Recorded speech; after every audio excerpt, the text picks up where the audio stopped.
Bom dia a todos. Meu nome é Carlos Jordan, eu sou o CTO do Bocom BBM.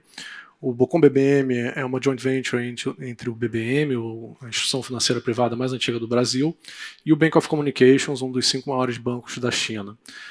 Nosso foco é no serviço financeiro a grandes corporações e serviços de wealth management.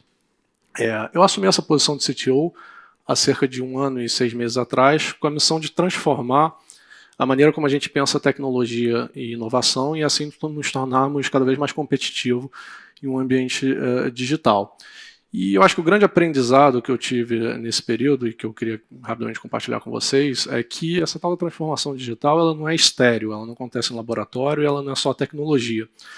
Ela depende fortemente do ambiente social e cultural onde ela está inserida, e entender essas relações é fundamental para potencializar seus resultados.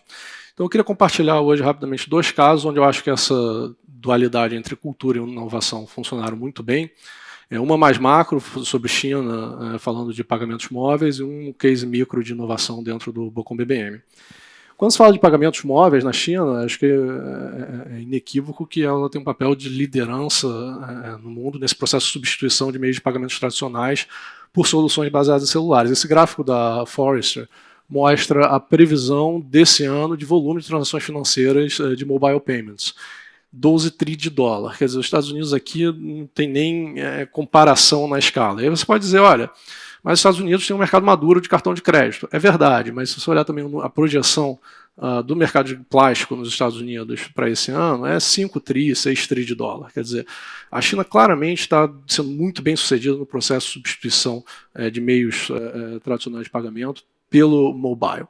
E a grande pergunta que se faz é como que ela conseguiu ter essa velocidade e principalmente derivado disso, por que na China isso está acontecendo tão rápido e no resto do mundo nem tanto.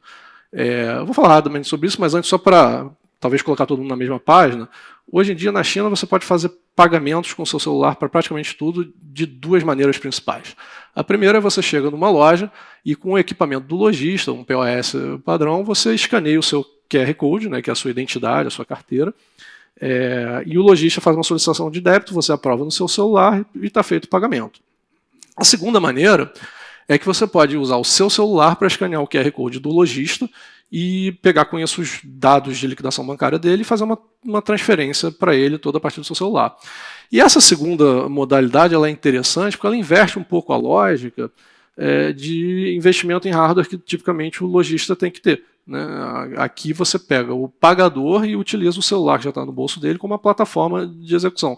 Isso permite você chegar numa capilaridade de transações muito maior. Na China você pode pagar a sua feira, né, simplesmente chegando, escaneando um código QR Code e pagar pelas suas frutas. Ou você pode separar num sinal e dar uma esmola para o mendigo usando essa mesma funcionalidade.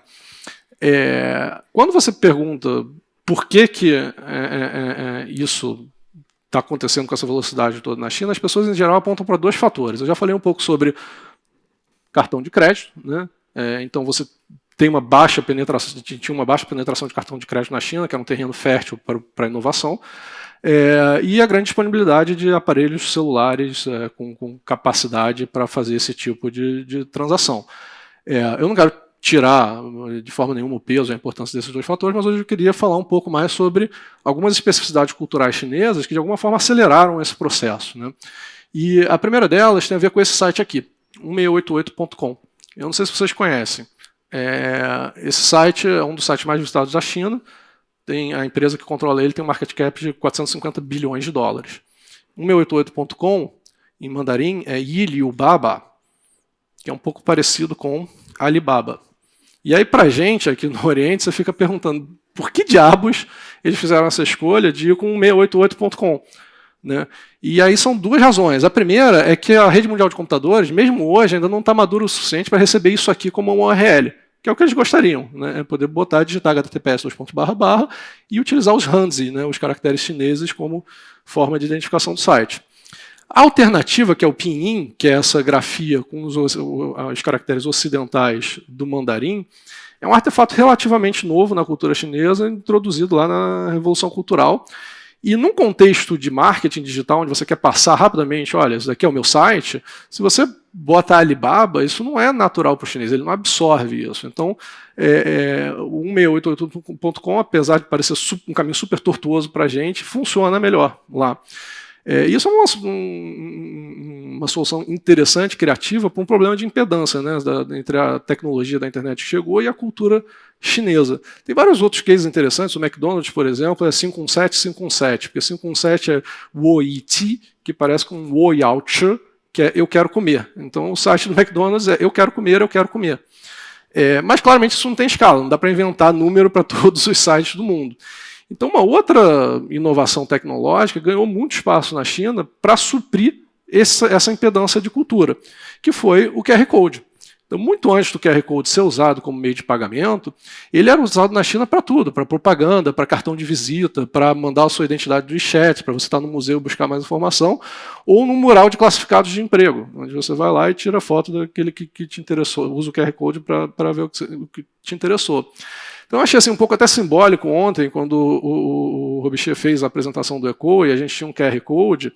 Teve até uma mini instrução, né? A gente falou, olha, pessoal, tem um QR Code aqui na tela, vocês podem pegar o seu celular, apontar para ele, com isso você vai ter um link para compartilhar o conteúdo digital do ECOA. Ninguém precisou chegar para o chinês, quando se teve essa ideia de fazer o pagamento utilizando o QR Code, e explicar para ele, olha, é assim que o QR Code funciona.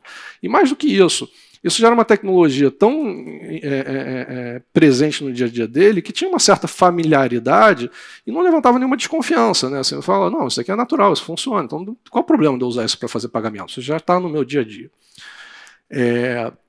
Um outro elemento cultural que é interessante também da China, que acelerou um pouco esse processo, é o Hongbao.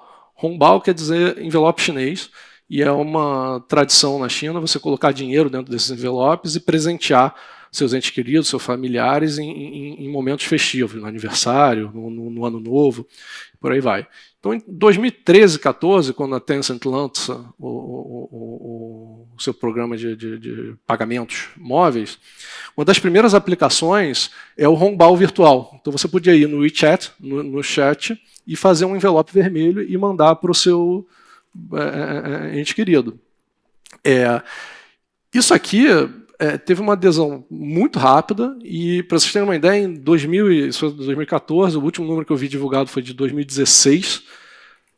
Em 2016, no ano novo, foram 2,1 bilhões de envelopes enviados. Eu não estou falando do ano de 2016, estou falando do dia do ano novo de 2016. 2,1 bilhões de envelopes, com alguma transação, óbvio que na maioria das vezes simbólica, mas mostrando aí um pouco o poder de penetração da plataforma, que é todo o valor de um meio de pagamento. Né? Você tem que ter uma penetração, as pessoas têm que aceitar aquilo para aquilo ter valor. Certo?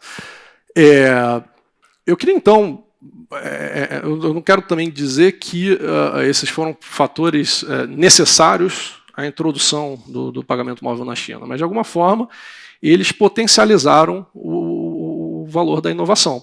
E no BBM, a gente teve, no ano passado, um case onde a gente encontrou um fator comum entre a cultura brasileira e chinesa que estão no seio da nossa instituição, da nossa joint venture, que potencializou bastante a nossa capacidade de inovar. E eu queria compartilhar esse case aqui com vocês, foi durante a Copa do Mundo de 2018. Então, os chineses estão se apaixonando por futebol, em particular os chineses que vieram trabalhar com a gente são fanáticos, assim, eles só perguntavam sobre Renato Augusto, Hulk, que são os jogadores brasileiros que estão lá. E uma outra característica interessante da cultura chinesa também é que eles gostam muito assim, de concurso, rifa, sorteio, aposta, tudo que envolve um prêmio. Né? Então, quando a gente explicou para eles uma tradição brasileira, que é o bolão, não demorou muito para isso virar uma iniciativa corporativa de RH. A gente falou, vamos fazer o bolão do Bocom BBM. Compramos lá um notebook para dar como prêmio para o primeiro colocado, fizemos lá um conjunto de regras e eu fiquei com a missão, como cara da tecnologia, acha aí um site para a gente fazer esse bolão. E qual o problema que eu encontrei? Vocês devem conhecer, tipicamente o mecanismo de todos os sites de bolão envolve você cadastrar o e-mail de todo mundo, as pessoas recebem um convite, você vai no site, cadastra uma senha e passa a usar aquele usuário ali. Eu, como responsável pela segurança da informação do banco, tenho reservas grandes com esse tipo de aplicação. Por quê? Eu não gosto quando as pessoas usam o e-mail corporativo num site externo. Porque por mais que eu martele e faça o education e fique falando o tempo todo que as pessoas não podem usar a senha corporativa num ambiente fora do banco, se eu mandar um e-mail para 220 pessoas com um e-mail corporativo como login de um site externo, fatalmente algumas delas vão usar ou a mesma senha que usam nos sistemas internos ou uma variante muito próxima dela.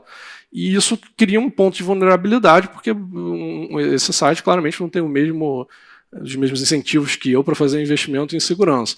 Então eu falei, não dá para ir nessa direção, não.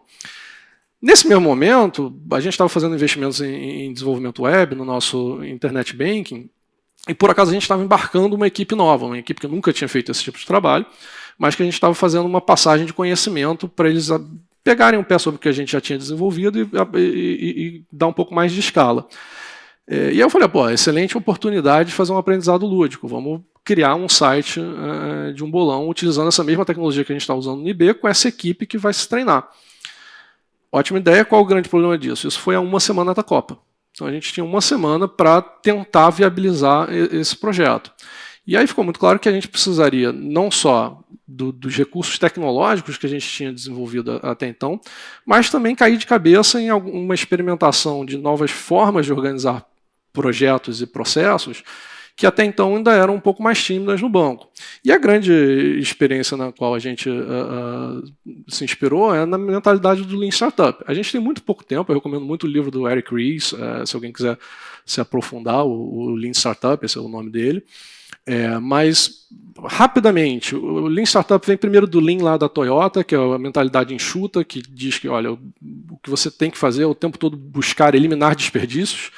E quando você traduz isso para uma economia digital, onde tudo é incerto, tudo muda muito rápido, o maior desperdício que acontece com frequência é você gastar tempo demais em uma direção que você achava que era correta e você chega lá na frente e tudo mudou.